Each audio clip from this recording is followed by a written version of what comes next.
चलिए आज के इस वीडियो में हम देख लेते हैं नीट फुल टेस्ट में जो पहले तो हमें 2 का तो सोल्यूशन मिल गया था। आज इस वीडियो में हम जो कल ही जो हुआ है NEET full test series number 3 उसका कुछ अच्छे क्वेश्चन जो टफ क्वेश्चन थे, बहुत सारे लोगों ने जो क्वेश्चन गलत किया है सारे क्वेश्चन हम देख लेते हैं। लगभग इसमें 35 क्वेश्चन है, उसका सोल्यूशन हम देख लेते हैं एक बार। How many of the following is not incorrect about the ring one. पहला क्वेश्चन जो अच्छा एक क्वेश्चन था, नॉट इनकरेक्ट हमारे पास पूछा है। तो नॉट इनकरेक्ट मतलब क्या पूछा है, हमें क्या निकालना है, हमें भाई करेक्ट क्या है वो निकालना है। तो एक एक करके स्टेटमेंट्स हम पढ़ना स्टार्ट करते हैं। Ring worms are characterized by dry and scaly lesion on skin, nails and scalp. ये तो बिल्कुल सही बात है। Many fungi belonging to the genera Ictosperm, Trichodermophyton and Epidermophyton are the responsible for the ringworm। ये भी सही बात। Ringworm is the most uncommon नहीं भाई, ये common disease है, infectious disease of the man। Ringworms are generally acquired from the soil or by using towels, cloths or even the comb of the infected individual। ये भी बिल्कुल सही बात है। Heat, moisture help these fungi to grow, which makes them thrive in skin folds such as those in the groin और between the toast. बिल्कुल सही बात है भाई। एनसीईआरटी देखोगे अगर रिंग ऑन वाला जो पोर्शन है, जो पैराग्राफ है, सारा लाइन जो है उधर से ही उठा के दिया गया है। बस एक इसमें अनकॉमन, ये most common disease of the in human beings, ठीक है। तो इसमें हमें पूछा है कि करेक्ट कितना है। तो करेक्ट हमारे पास 1 2 3, नॉट इनकरेक्ट मतलब करेक्ट पूछे तो 1 2 3 4 हमारे पास करेक्ट है। तो इसका आंसर हो जाएगा हमारे पास बी पार्ट। नेक्स्ट अगले क्वेश्चन की तरफ चलते हैं। How many of the following is correct about the malaria. Malaria के अबाउट, मलेरिया तो सब जानते हैं, मलेरिया एक कॉमन एक डिजीज है। इट कॉज बाय प्रोटोजोआ है। ये कौन कॉज करता है, ये कॉज करता है अपना protozoa. Meridian malaria cause by the Plasmodium vivax. Plasmodium most serious one. हाँ, ऐसे तो प्लाज्मोडियम वाइवेक्स मलेरिया कॉज करता है, लेकिन जो मोस्ट सीरियस वन होता है ना, वो प्लाज्मोडियम falciparum होता है, वाइवेक्स नहीं।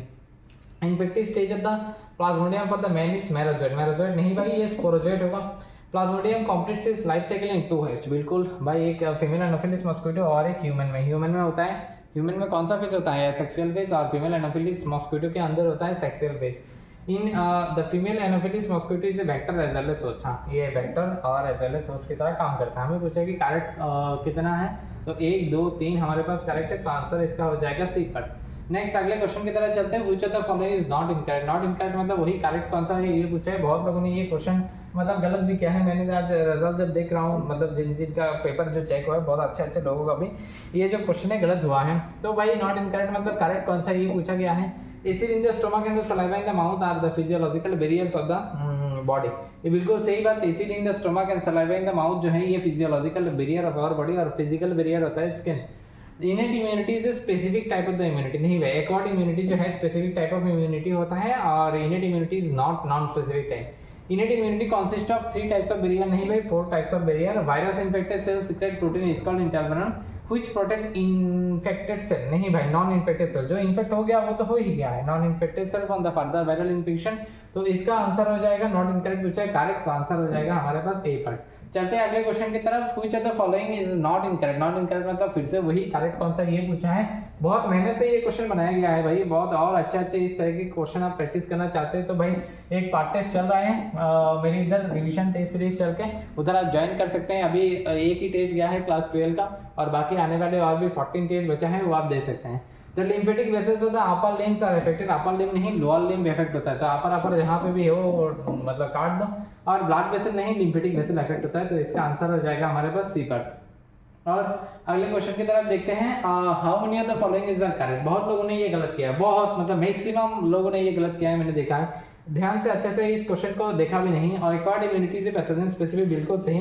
कुछ देर पहले ऐसे ही सम स्टेटमेंट हमें मिला था जो इनेट इम्यूनिटी के था, लेकिन एक्वायर्ड इम्यूनिटी जो है pathogen specific. Only secondary immune response are carried out with the help of the 2 special type। only secondary immunity नहीं, primary immunity भी आता है B और T lymphocyte से। B lymphocyte produce an army protein in response of the pathogen into our blood to fight with them। बिल्कुल सही। T lymphocyte themselves not secret antibodies and help B cell to produce them। हाँ, ये तो बिल्कुल सही बात है। T cell जो है themselves वो खुद सीक्रेट नहीं करते हैं antibodies, and help to B cell to produce them। हाँ, ये बिल्कुल सही बात है। each antibody molecule has 4 peptide chain। इसके पास कितना पेप्टाइड चेन है भाई, 4 पेप्टाइड चेन है, and 2 longer two longer is called light chain and two small is called heavy chain. नहीं भाई ये गलत बात है, दो लॉन्गर जो है इनको बोला जाता है हेवी चेन और दो लाइट जो है इनको बोला जाता है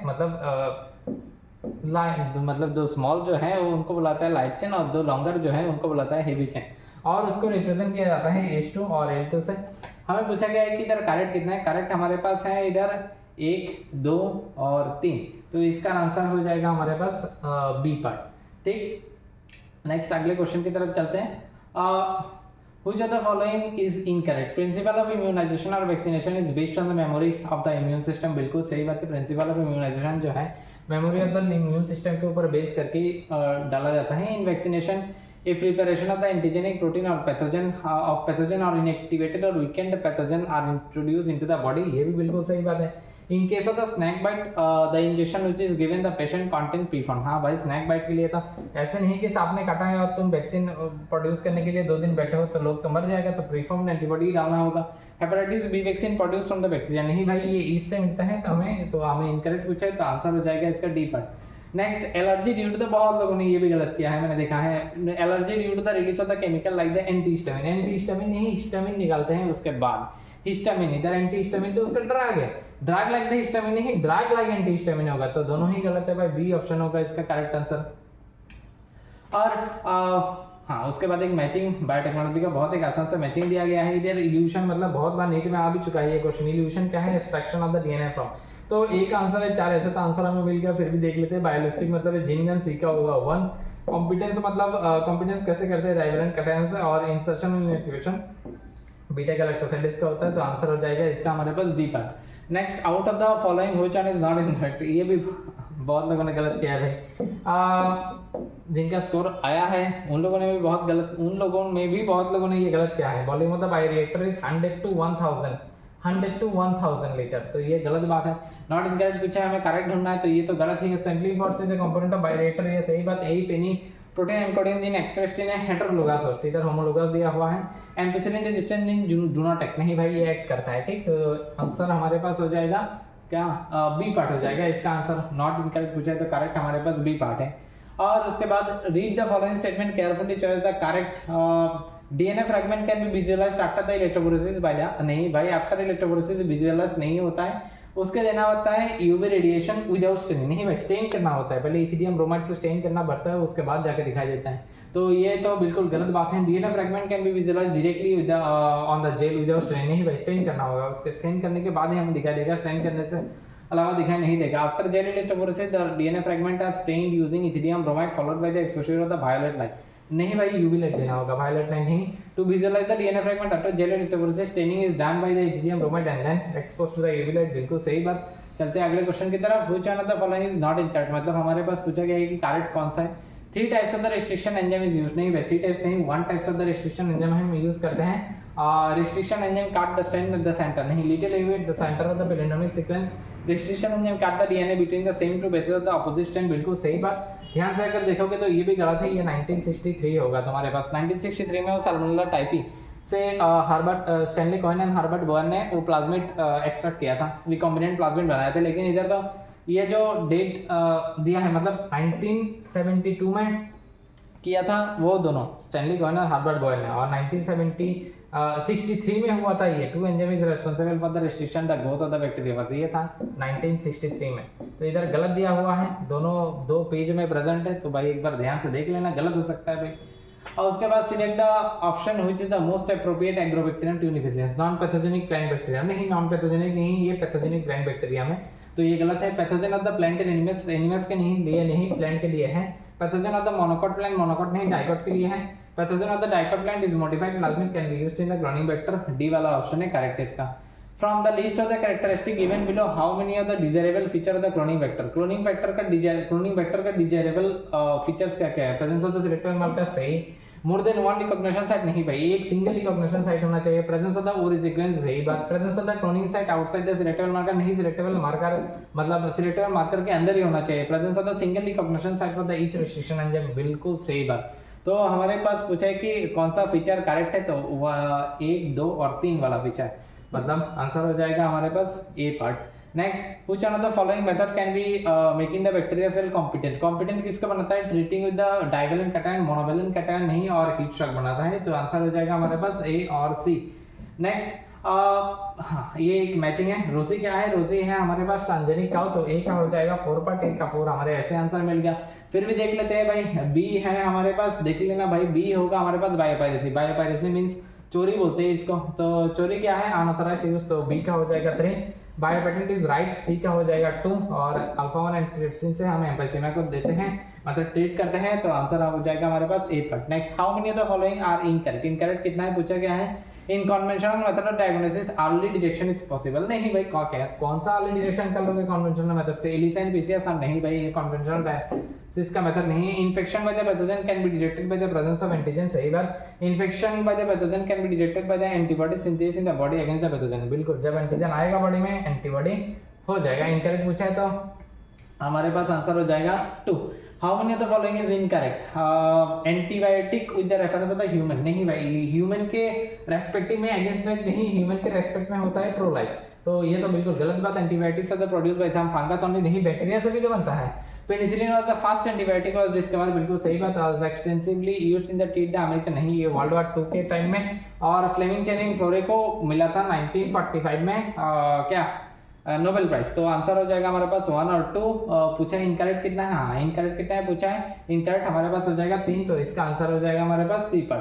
next, which one of the following is correct about the BOD। Amount of the oxygen taken by the bacteria to survive. नहीं भाई, 1 लीटर ऑफ द वाटर है। Amount of the oxygen taken by the bacteria oxidize organic matter in 1 litre of the water. ये BOD का बिल्कुल अच्छा और correct statement है। Amount of the oxygen taken by the bacteria oxidize inorganic नहीं, organic substance है। Amount of the oxygen evolve नहीं भाई, कंज्यूम्ड होता है, तो बी हो जाएगा हमारे पास आंसर BOD का। और if a man with a blood group AB, इस एक मैन का जो है ब्लड ग्रुप है हमारे पास AB, तो भाई फटाक से लिख लो genotype. Women with a blood group B, then which of the blood group is not possible. B का तो 2 हो सकता है, एक भी हो सकता है होमोजाइगस, एक भी हो सकता है हेटेरोजाइगस। एक बार होमोजाइगस के कर से देख लेते हैं कि इसमें आ जाएगा IA और IB, इसमें आ जाएगा सेम वही IA और IB, इसमें आ जाएगा IB और IB, फिर से वही इसमें आ जाएगा IB और IB। और इस जगह मान लो तुमने IB की जगह मान लो हेटेरोजाइगस, तुमने सोचो कि ये B ब्लड ग्रुप हेटेरोजाइगस होगा, हेटेरोजाइगस भी हो सकता है, तो IB IO होगा, तो IA इधर आ जाएगा AB, और इधर फिर से आ जाएगा A, इधर आ जाएगा करोगे तो B, इधर आ जाएगा B। तो कौन सा ब्लड ग्रुप पॉसिबल है? हमें AB भी मिला है, A भी मिला है, B भी मिला है, तो A भी है। Which blood group is not possible बोला है, तो O is the not possible. एक मैं वीडियो इसमें ऊपर लेके आऊँगा प्रैक्टिस के लिए। एक तो सेल साइकिल वाला, सेल डिवीजन वाले प्रॉब्लम्स न्यूमेरिकल्स अगर आएंगे तो कैसे हम उसको प्रैक्टिस करेंगे, और ये ब्लड ग्रुप वाला। Which are the following sign as the beginning of the translation. Translation के बिगिनिंग में क्या होता है? When the larger subunit of the protein factory of the cell is encounters an mRNA। नहीं, larger subunit नहीं, smaller subunit होगा। when the small subunit of the protein factory encounter with the mRNA। सही बात, when the small subunit of the नहीं, tRNA तो एंटीकोडन लाता है, mRNA में कोडन रहता है, तो बी होगा आंसर। लार्ज सबयूनिट तो नहीं होगा, तो आंसर हो जाएगा हमारे पास इसका बी पर। नेक्स्ट, ये Z जीन क्या करता है? Z जीन करता है अपना बीटा गॉल। Z जीन करेगा हमारे beta galactosidase synthesis. A gene क्या करेगा? A जीन करेगा ट्रांसएसिटाइलेज। Y क्या करेगा भाई? Y करेगा हमारा permease, and I is the repressor of the mRNA। तो देख लो मिला के A है हमारे पास 2, A का होगा 2, A2 हमारे पास इधर भी प्रेजेंट है, B का 4, और C is the defining, C होगा हमारे पास 3, आंसर हो जाएगा हमारे पास D पर। नेक्स्ट, अगले क्वेश्चन की तरफ चलते हैं भाई। In procreate predominant site of the control of the gene expression. बहुत लोगों ने इसका आंसर नहीं कर पाया है, पता नहीं कि कहाँ पे है ये भाई। देख लेना, जहाँ पे लैक ऑपरेशन स्टार्ट हुआ है उसके ऊपर ये control the rate of the transcriptional initiation. Transcription के जब इनिशिएट होता है तब इसका मेन प्रीडोमिनेंट साइट होता है कंट्रोल का। आरक्यू क्या है पहले जानना होता है भाई। आरक्यू से कितना CO2 हम इवॉल्व कर रहे हैं और कितना O2 हम कंज्यूम कर रहे हैं, कितना O2 हम कंज्यूम कर रहे हैं, कितना CO2 हम इवॉल्व कर रहे हैं। The oxidation of the respirator, तो नीचे वाला जो आरक्यू 1 से कम होने के लिए नीचे वाला ज्यादा होना चाहिए। The oxidation of the respiratory substrate consume greater O2 than the amount of the CO2 release। Organic जैसे कि ये बिल्कुल नहीं। The oxidation of the respiratory substrate consume more CO2, तो more CO2 तो 1 से ज्यादा हो जाएगा। Oxidation of the respiratory substrate consume less, नहीं, less मतलब तो वही CO2 ज्यादा हो जाएगा ना, तो आंसर हो जाएगा हमारे पास A पर। Plant the different parties response of the environmental phase, ये तो बिल्कुल डेफिनेशन है, इसका आंसर हो जाएगा हमारे पास प्लास्टिसिटी। और उसके बाद क्लोरोफिल ए, क्लोरोफिल एक अच्छा कलर पूछा है, मतलब उसमें कलर कैसा देखते हैं। क्लोरोफिल इज ब्राइट और ब्लू ग्रीन, तो ए का हो जाएगा हमारे पास 1, ए का 1 हमारे पास इसमें भी है। बी का देखो, बी का क्या है, बी होगा chlorophyll B is yellow to yellow green. Xanthophyll का कलर होता है येलो, और कैरोटीन का कलर होता है, कैरोटीन तो माने गाजर कलर कमला कलर है ना, yellow to yellow orange colour. तो फिर उसके बाद अगले क्वेश्चन की तरफ चलते हैं। Flagellar movement help in the swimming of the spermatozoa, हाँ बिल्कुल सही बात। Muscle of the specialised tissue of the mesodermal in origin, ये भी सही बात। ये 40 to 50% है, ये गलत बात। Ciliary movement occur in the most of the internal organ of our body. हमें पूछा है कि how many of the following is incorrect, incorrect एक है, तो हमारे पास आंसर हो जाएगा A part. Which of the following statement is correct. Endocrine gland is called ductless gland, बिल्कुल सही बात। Secretion of the endocrine gland is called hormone, हाँ डार्कलेस ग्लैंड तो हार्मोन सीक्रेट करता है, hormone transport in the distinctly located target organ, तो all of the above correct पूछा है, तो ऑल ऑफ द अबव का आंसर। और reservation of the water and electrolyte by the distal tubule of the kidney thereby बाय diuresis, डायूरेसिस को कौन प्रिवेंट करता है, loss of the water through the urine is done by the vasopressin या एडीएस, तो आंसर हो जाएगा हमारे पास B part. How many of the following algae belong to the category of the red algae, porphyra, polysiphonia, gelidium and gracilaria, ये चार आते हैं। तो पोरफायरा, पॉलीसाइफोनिया, जिलाडियम तो है, लेमिनारिया हमारे पास brown algae, spirogyra green algae, chlamydomonas green algae, fucus brown algae है। तो हमारे पास पूछे कि रेड एल्गी कौन है, रेड एल्गी हमारे पास 3 है, आंसर हो जाएगा 3 कहाँ है भाई, बी में। और शायद ये लास्ट क्वेश्चन है, which of the following is incorrect about the cartilaginous fish, teeth are modified, हाँ ये बिल्कुल सही बात है, the placoid which is backwardly directed, ये तो सही बात है हमारे पास। 5 to 7 pair of the gills are aspiration but without operculum, सही बात। एयर ब्लैडर इज एब्सेंट, गलत कहाँ है भाई, सब तो सही लग रहा है। इन मेल्स अच्छा ये प्रेजेंट होगा भाई, मेल्स पेल्विक फिन जो होता है क्लास्पर्स आर एब्सेंट। तो भाई देखो ऐसी और भी चीज़ जिन लोगों का मतलब टेस्ट में कम स्कोर आ रहा है ना, और जिनका प्रैक्टिस बहुत इंपॉर्टेंट है। एनसीईआरटी का हर एक लाइन, ये सारा एक भी क्वेश्चन एनसीईआरटी के बाहर का नहीं है, एनसीईआरटी का हर एक लाइन का अगर तुम प्रैक्टिस करना चाहते हो तो भाई एक कोर्स कल से ही लॉन्च होने जा रहे हैं जिसका नाम है फास्ट ट्रैक कोर्स, केमिस्ट्री और बायोलॉजी दोनों के लिए अवेलेबल है। बायो में तो पूरे है कि पूरे हम ऐसे ही एनसीईआरटी के ऊपर पूरा फोकस करेंगे कि एक भी लाइन जो है नेट के लिए छूटे नहीं। तो जल्दी से जल्दी आज ही इस कोर्स में ज्वाइन कीजिए और फटाक से अपना बूस्ट कीजिए अपना प्रिपरेशन को, ठीक। तो इस वीडियो में इतना रखते हैं, चलते हैं अगले जब मिलेंगे मतलब अगले टेस्ट के बाद सॉल्यूशन के साथ। और उसके पहले मैं 1-2 वीडियो इसमें बना दूंगा प्रैक्टिस कैसे करते हैं इस ब्लड ग्रुपिंग का, और ये इसको क्या बोलते हैं सेल डिवीजन के ऊपर, न्यूमेरिकल्स के ऊपर, ठीक है। तो इस वीडियो में इतने रखते हैं, चलते हैं, बाय।